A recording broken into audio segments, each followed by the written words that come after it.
Hello viewers, आज के video में हम देखेंगे डीएलएड द्वितीय वर्ष का समाज शिक्षा और पाठ्यचर्या बोध विषय का पेपर। तो इसमें प्रश्न नंबर जो पहला है वह है सही विकल्प चुनकर लिखिए। इसका पहला प्रश्न है मारिया मोंटेसरी का जन्म कहाँ हुआ था। मारिया मोंटेसरी का जन्म कहाँ हुआ था। तो यहाँ चार ऑप्शन दे रखे हैं और ये है फ्रांस, इटली, जापान या मोरक्को। तो इसका उत्तर आएगा इटली। इटली, मारिया मोंटेसरी का जन्म इटली में हुआ था। इसके बाद अगला प्रश्न है टैगोर को अपने काव्य संकलन गीतांजलि के लिए नोबेल पुरस्कार कब मिला। टैगोर को अपने काव्य संकलन गीतांजलि के लिए नोबेल पुरस्कार कब मिला। तो यहाँ दे रखे 1920 में, 1916 में, 1917 में या 1913 में। तो इसका उत्तर आएगा 1913 में। इसके बाद अगला है कॉम्टे ने बौद्धिक विकास की कितनी अवस्थाएं बताई है। कॉम्टे ने बौद्धिक विकास की कितनी अवस्थाएं बताई है, 5, 3, 7 या 9। तो इसका उत्तर आएगा 3। कॉम्टे ने बौद्धिक विकास की 3 अवस्थाएं बताई है। इसके बाद चौथा है राष्ट्रीय शिक्षा नीति 1986 का दस्तावेज कुल कितने भागों में विभाजित है। राष्ट्रीय शिक्षा नीति 1986 का दस्तावेज कुल कितने भागों में विभाजित है। तो यहाँ ऑप्शन दे रखे 12, 16, 18 या 20। तो इसका उत्तर आएगा 12। राष्ट्रीय शिक्षा नीति 1986 का दस्तावेज कुल 12 भागों में विभाजित है। इसके बाद अगला प्रश्न नंबर दूसरा है रिक्त स्थानों की पूर्ति कीजिए। इसका पहला प्रश्न है बालकों के बीच मूंछ वाली माँ के नाम से प्रसिद्ध शिक्षक है। बालकों के बीच मूंछ वाली माँ के नाम से प्रसिद्ध शिक्षक है। तो कौन है ये शिक्षक। तो वे हैं गीजू भाई। गीजू भाई, इसका उत्तर आएगा गीजू भाई। बालकों के बीच मूंछ वाली माँ के नाम से प्रसिद्ध शिक्षक गीजू भाई है। इसके बाद अगला है बच्चों के अधिकारों की घोषणा राष्ट्र संघ ने सन में की थी। तो किस सन में की थी।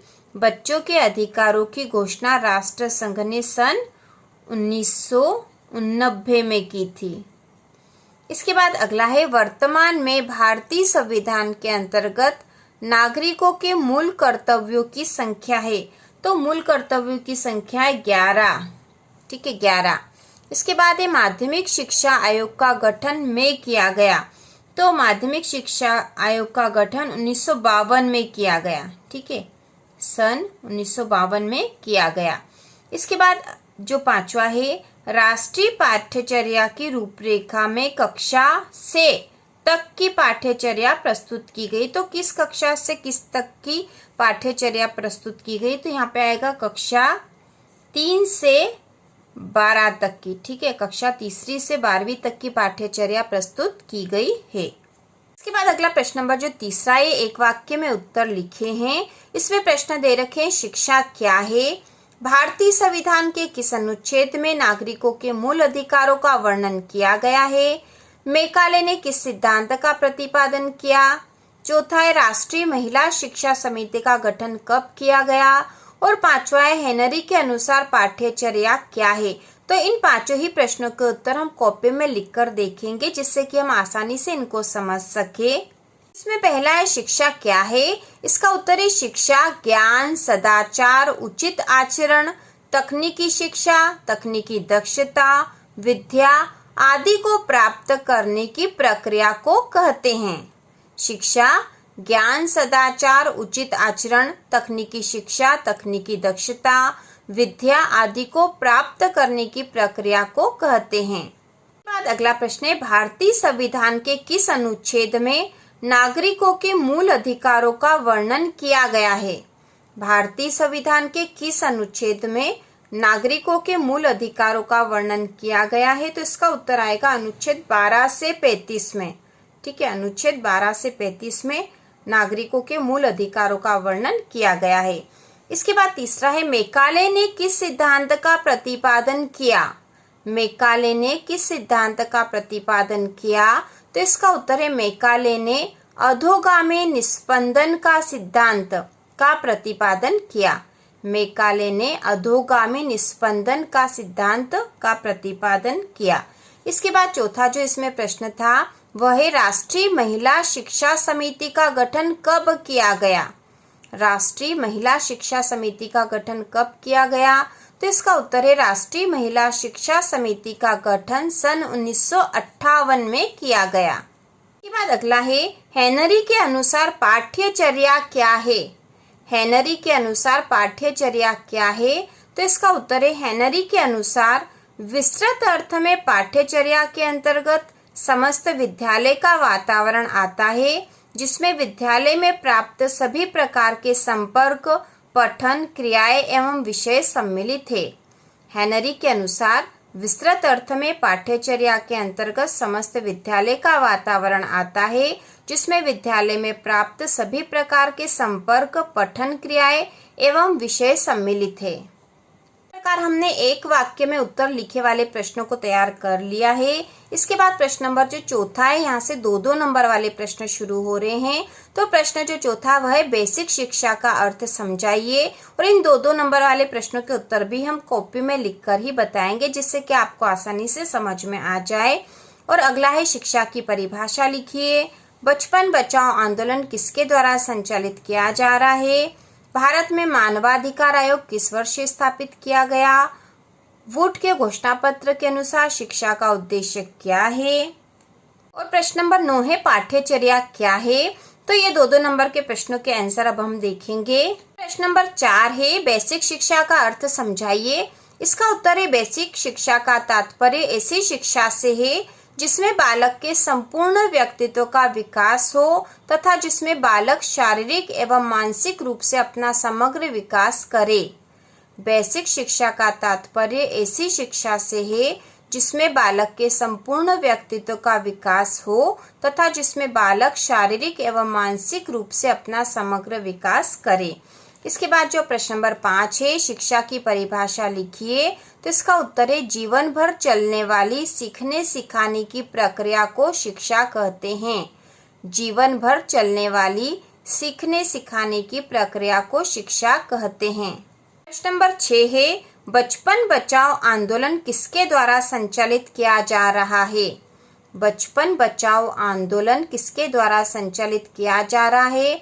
तो इसका उत्तर है बचपन बचाओ आंदोलन कैलाश सत्यार्थी के द्वारा संचालित किया जा रहा है।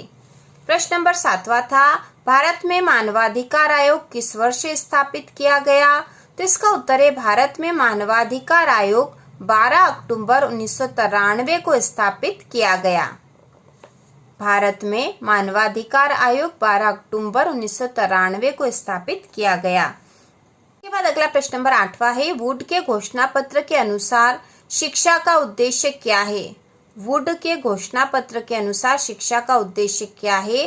तो इसका उत्तर है वुड के घोषणा पत्र के अनुसार शिक्षा के उद्देश्य। तो शिक्षा के ये उद्देश्य उन्होंने बताए हैं।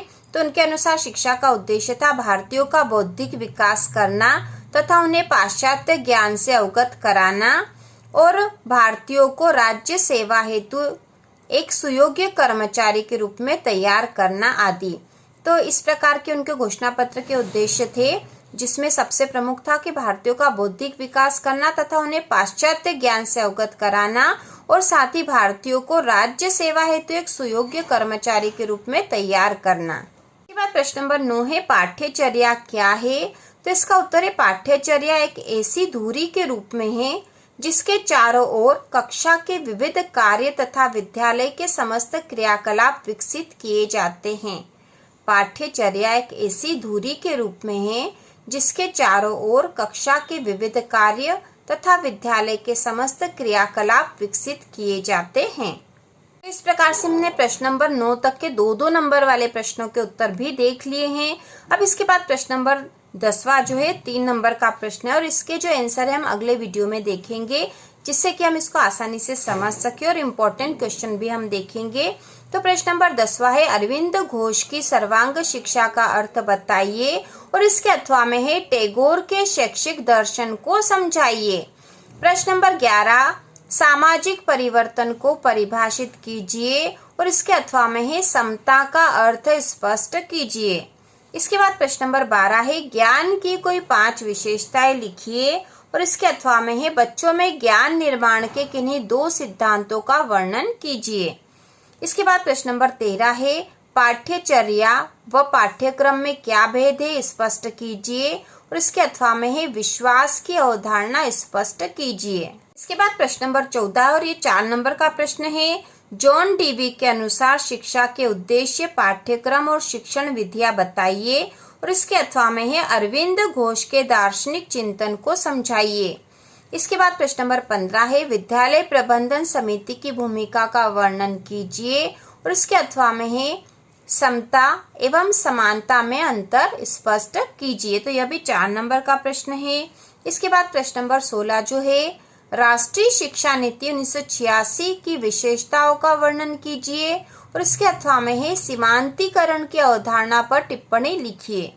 इसके बाद प्रश्न नंबर 17 है यह भी 4 नंबर का प्रश्न है ज्ञान एवं सूचना में अंतर स्पष्ट कीजिए और इसके अथवा में है ज्ञान की प्रकृति एवं ज्ञान निर्माण के विभिन्न सिद्धांतों का वर्णन कीजिए। इसके बाद प्रश्न नंबर जो 18 है 5 नंबर का क्वेश्चन है मानव समाज में शिक्षा की प्रक्रिया का सविस्तार वर्णन कीजिए और इसके अथवा में है मानव समाज में शिक्षा की आवश्यकता क्यों होती है और इसका क्या महत्व है।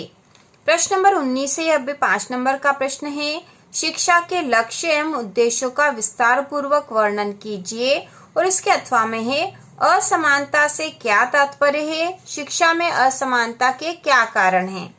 इसके बाद प्रश्न नंबर 20वां है शिक्षक एवं समाज में क्या संबंध है, शिक्षक की समाज में स्थिति का आलोचनात्मक मूल्यांकन कीजिए और इसके अथवा में है सामाजिक परिवर्तन से क्या अभिप्राय है, सामाजिक परिवर्तन में अध्यापक की भूमिका स्पष्ट करें। तो इस प्रकार से हमने डीएलएड द्वितीय वर्ष के पेपर के संपूर्ण प्रश्न देख लिए और इसी तरह का पेपर आपके एग्जाम में आने वाला है। तो इसी प्रकार के और वीडियो देखने के लिए शिक्षक भर्ती परीक्षा की संपूर्ण तैयारी के लिए चैनल को सब्सक्राइब कीजिए।